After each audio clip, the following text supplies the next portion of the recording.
Ya, selamat datang kembali di materi pembelajaran seputar microservice. Di pertemuan sebelumnya, kita sudah membahas 3 dari 9 karakteristik microservice. Kita akan lanjutkan 6 atribut lainnya di pertemuan kali ini. Ya, kita langsung mulai saja. Mari kita mulai di atribut keempat, yaitu ada Smart Endpoint and Dump Pipes. Dalam proyek SOE atau SOA, menggunakan 2 mekanisme yang rumit, yaitu Enterprise Service Bus dan juga protokol WS, di mana ISB bertindak sebagai mediator antara layanan-layanan dalam sistem terdistribusi, sedangkan protokol WS digunakan untuk mengekspos metode melalui internet.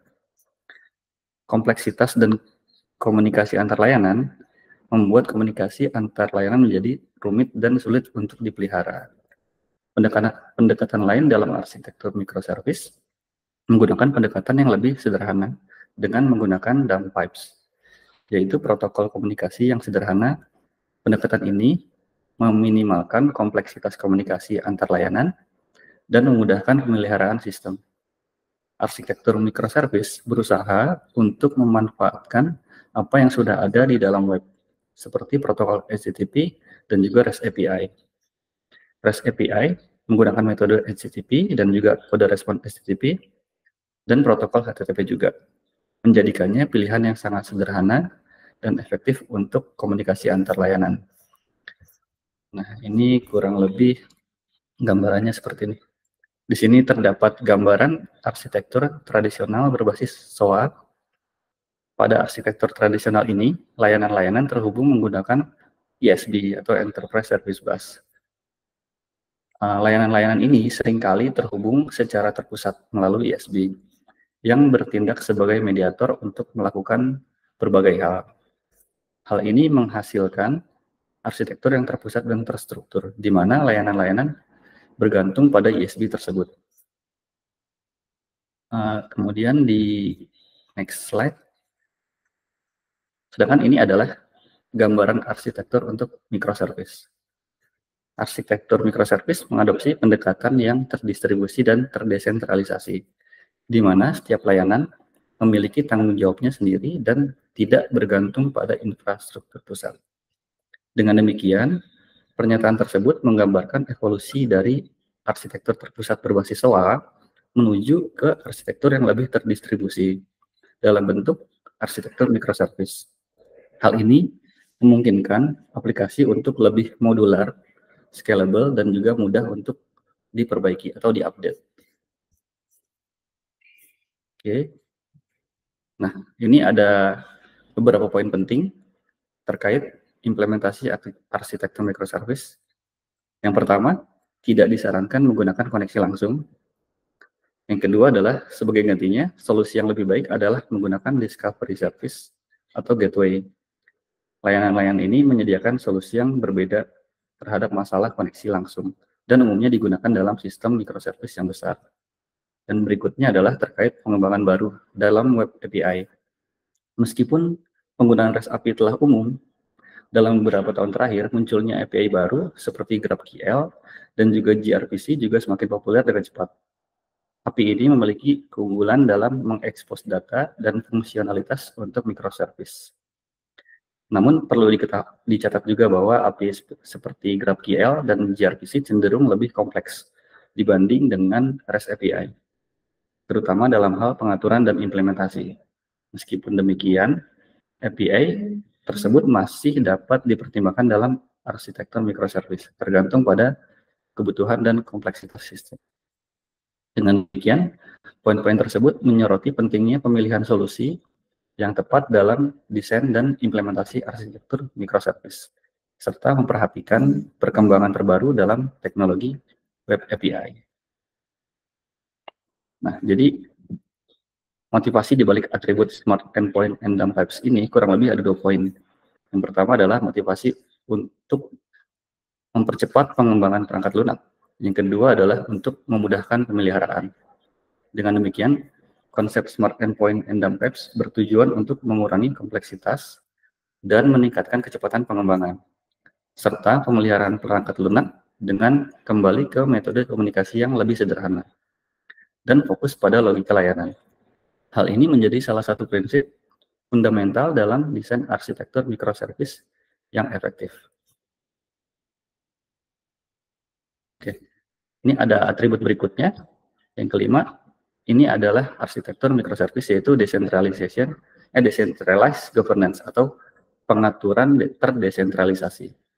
Ini adalah perbandingan pendekatan dalam proyek tradisional dengan pendekatan dalam arsitektur microservice. Di mana dalam proyek-proyek tradisional seringkali ada standar yang telah ditetapkan hampir untuk semua aspek sistem. Keputusan ini biasanya ditetapkan oleh pihak manajemen atau departemen arsitektur yang bertanggung jawab atas keseluruhan proyek. Dan tim pengembangan tidak memiliki otonomi yang signifikan dalam memilih teknologi atau alat yang digunakan. Sedangkan dalam arsitektur microservice, pendekatan yang digunakan adalah pengaturan terdesentralisasi atau decentralized governance yang memberikan kebebasan kepada setiap tim untuk membuat keputusan tersendiri tentang teknologi yang akan dipakai. Setiap tim bertanggung jawab atas pengembangan dan pengelolaan layanan, memiliki otonomi penuh atas platform pengembangan, database, konfigurasi catatan log, dan aspek teknis lainnya dan sesuai kebutuhan layanan yang ditangani. Dengan demikian, arsitektur microservice mempromosikan pendekatan yang lebih fleksibel dan terdesentralisasi dalam pengambilan keputusan teknis, di mana setiap tim memiliki otonomi penuh untuk memilih alat dan teknologi yang paling sesuai dengan kebutuhan sistem. Hal ini berbeda dengan pendekatan tradisional di mana standar terpusat seringkali diberlakukan untuk hampir semua aspek proyek. Oke, kita lanjut ke next slide. Dalam arsitektur microservice, setiap tim yang bertanggung jawab atas pengembangan dan pengelolaan layanan memiliki tanggung jawab penuh terhadap layanan yang dibangun. Konsep you build it, you run it menekankan bahwa tim yang mengembangkan layanan juga bertanggung jawab atas menjalankan, memelihara, dan memperbaiki layanan. Dengan kata lain, tim yang membangun layanan juga harus mengelolanya secara langsung, tanpa bergantung pada tim operasional atau infrastruktur terpisah. Dengan memiliki tanggung jawab penuh, setiap tim memiliki kebebasan untuk membuat keputusan yang optimal. Terkadang, teknologi juga mempengaruhi itu. Tim memiliki pengetahuan yang mendalam tentang kebutuhan dan karakteristik layanan, sehingga dapat membuat keputusan yang paling sesuai dengan tujuan bisnis dan teknis layanan tersebut. Dengan demikian, tim dapat menggunakan bahasa pemrograman, kerangka kerja, database, dan alat lainnya yang paling sesuai dengan karakteristik yang layanan tersebut butuhkan. Oke. Jadi, salah satu fungsi utama dari atribut decentralized governance adalah memungkinkan pembuatan keputusan teknologi yang optimal untuk setiap layanan spesifik. Dengan memberikan otonomi kepada setiap tim untuk membuat keputusan teknologi sendiri, ini memungkinkan untuk memilih alat atau bahasa pemrograman ataukah infrastruktur dan pendekatan pengembangan lainnya yang paling sesuai dengan kebutuhan dan tujuan layanannya. Dengan demikian, konsep decentralized governance dalam arsitektur microservice memungkinkan pengambilan keputusan teknis yang lebih fleksibel dan adaptif, sambil memastikan bahwa setiap layanan dapat memanfaatkan teknologi dan pendekatan terbaik untuk mencapai tujuannya. Oke, kita lanjut ke atribut berikutnya adalah decentralized data management. Dalam konteks arsitektur tradisional, biasanya sistem memiliki satu basis data tunggal yang digunakan untuk menyimpan semua data dari seluruh komponen tersebut, yang digambarkan pada gambar di samping ini. Dalam arsitektur tradisional, semua data dari berbagai komponen sistem disimpan dalam satu basis data tunggal. Basis data ini berfungsi sebagai penyimpanan pusat yang digunakan oleh seluruh komponen sistem, termasuk aplikasi, layanan, dan modul lainnya. Pendekatan ini menyebabkan semua komponen saling bergantung satu sama lain pada basis data yang sama, yang dapat menghasilkan berbagai masalah seperti ketergantungan kuat antar komponen, skala yang sulit, dan kompleksitas manajemen data.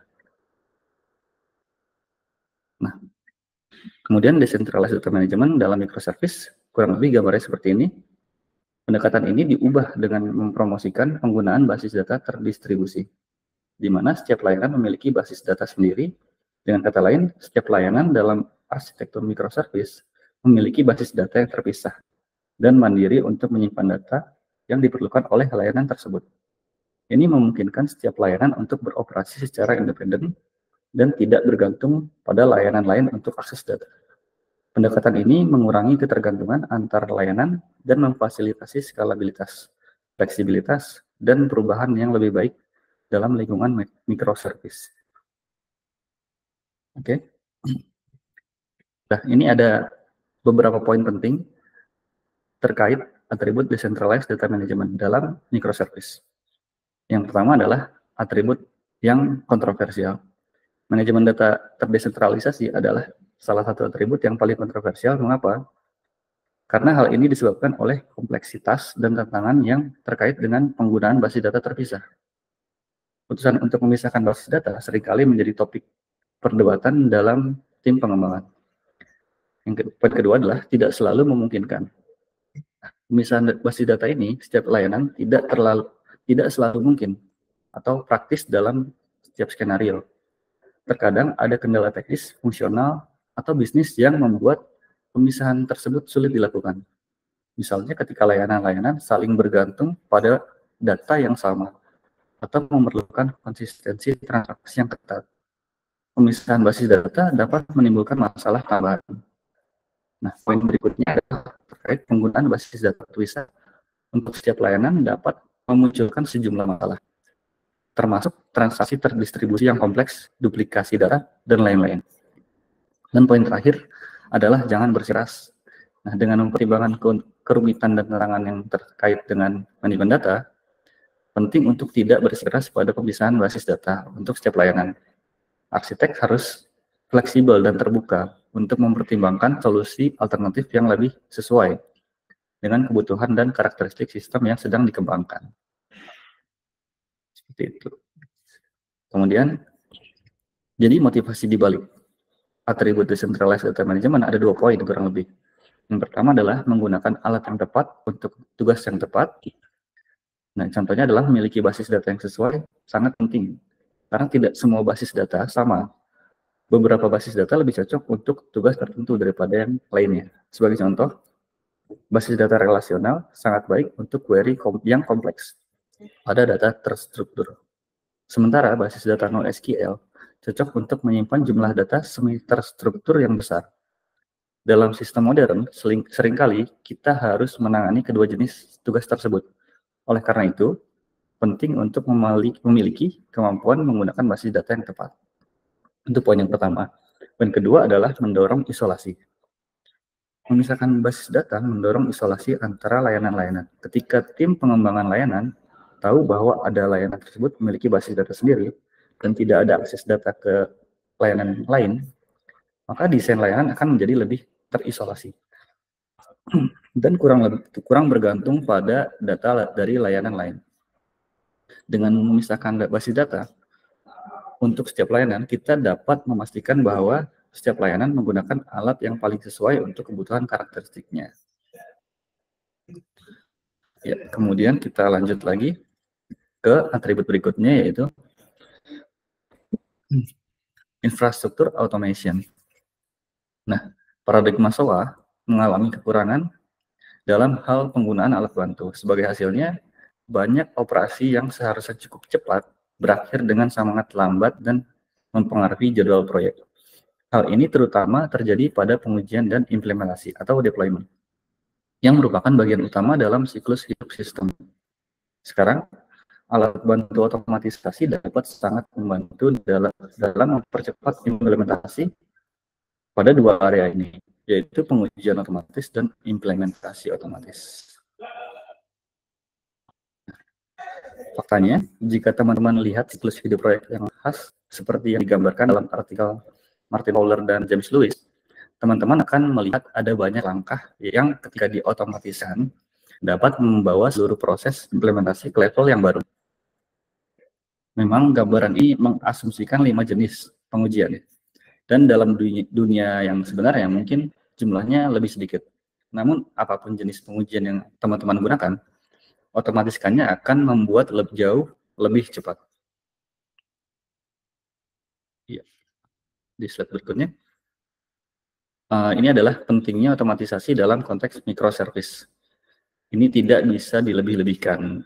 Kemudian siklus implementasi yang pendek adalah suatu keharusan dalam lingkup microservice. Berikutnya adalah karena kompleksitas dan skalabilitas microservice, tidak mungkin atau sangat tidak efisien untuk melakukan pengujian implementasi secara manual. Dan yang terakhir adalah berbagai alat otomatisasi telah dikembangkan untuk membantu proses pengujian, termasuk alat untuk otomatisasi pengujian, otomatisasi manajemen konfigurasi, atau otomatisasi pengelolaan infrastruktur, dan banyak lagi. Di sini ada contohnya seperti Azure DevOps, mungkin menjadi pilihan yang baik untuk tim yang menggunakan layanan dari Microsoft Azure. Sementara GitLab dapat menawarkan fleksibilitas yang lebih besar dalam hal implementasi dan integrasi lintas sumber daya. Dan juga ada Jenkins adalah pilihan yang kuat untuk otomatisasi CI/CD dan dapat diintegrasikan dengan berbagai alat dan lingkungan pengembangan. Ya. Kemudian, jadi motivasi dari atribut infrastructure automation adalah yaitu short deployment cycles atau siklus deployment yang singkat. Jadi semakin pendek siklus deployment, semakin cepat perangkat lunak dapat memberikan nilai kepada pengguna. Kurang lebih seperti itu motivasinya. Kemudian kita lanjut ke atribut berikutnya, yaitu adalah design for failure. Beberapa poin penting yang terkait dengan prinsip design for failure diantaranya, yang pertama adalah asumsi failure, yang berarti bahwa setiap komponen dalam arsitektur microservice harus dianggap bisa gagal. Ini termasuk pemikiran tentang apa yang akan terjadi jika layanan yang dibutuhkan tidak tersedia.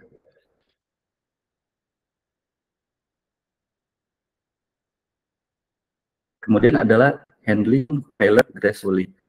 Artinya, sistem harus dapat menangani kegagalan tanpa mengakibatkan kegagalan sistemnya secara keseluruhan. Kemudian adalah extensive logging monitoring. Ini adalah bagian kunci dari desain for failure. Dengan memiliki logging yang ekstensif, sistem dapat melacak dan menganalisis kegagalan yang terjadi untuk diagnosis cepat masalah dan memperbaiki sistem. Dengan menerapkan prinsip-prinsip ini, arsitektur microservice dapat dibuat lebih tangguh dan dapat diandalkan. Nah, di sini ada sedikit ilustrasi. Terdapat 5 layanan yang saling berkomunikasi.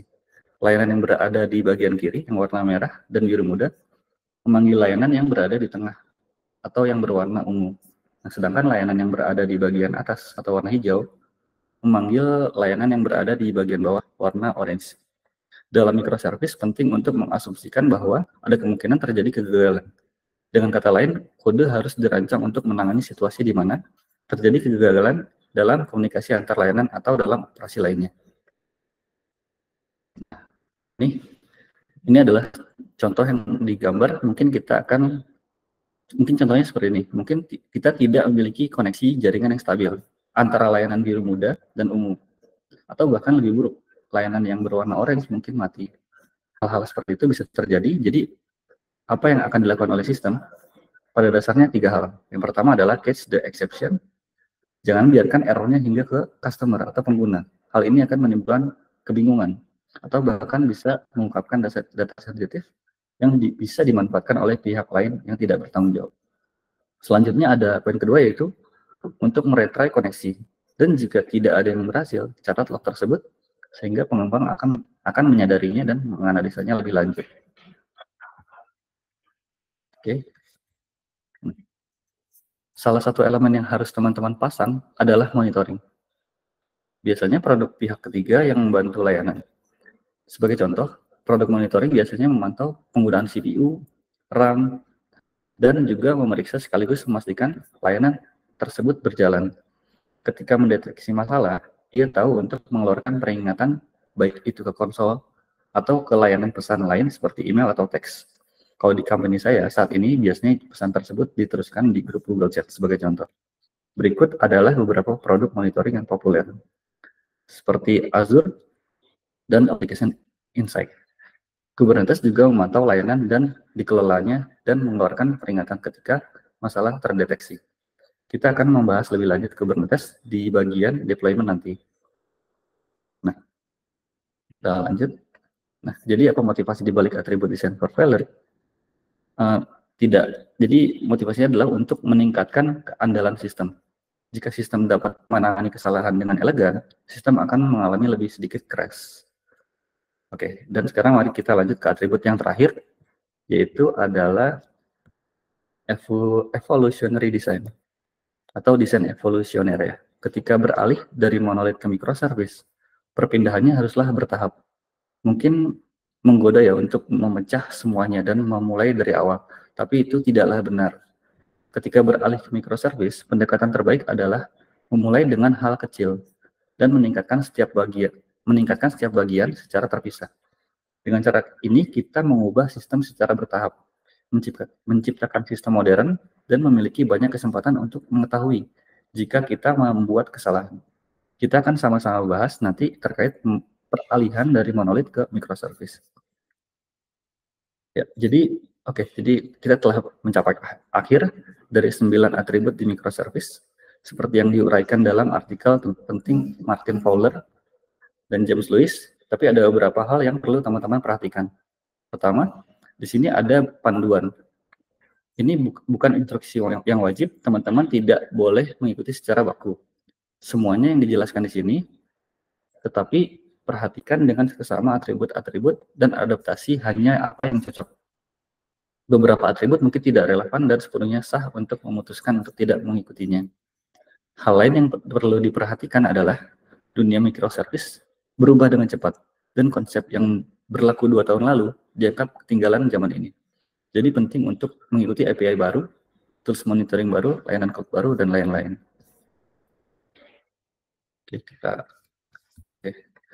Berikut adalah atribut yang bisa dianggap penting untuk diterapkan. Yang pertama adalah componentization. Berikutnya adalah organize around business capabilities. Berikutnya adalah decentralized governance. Nah, di sini ada, kemudian ada juga decentralized data management. Nah,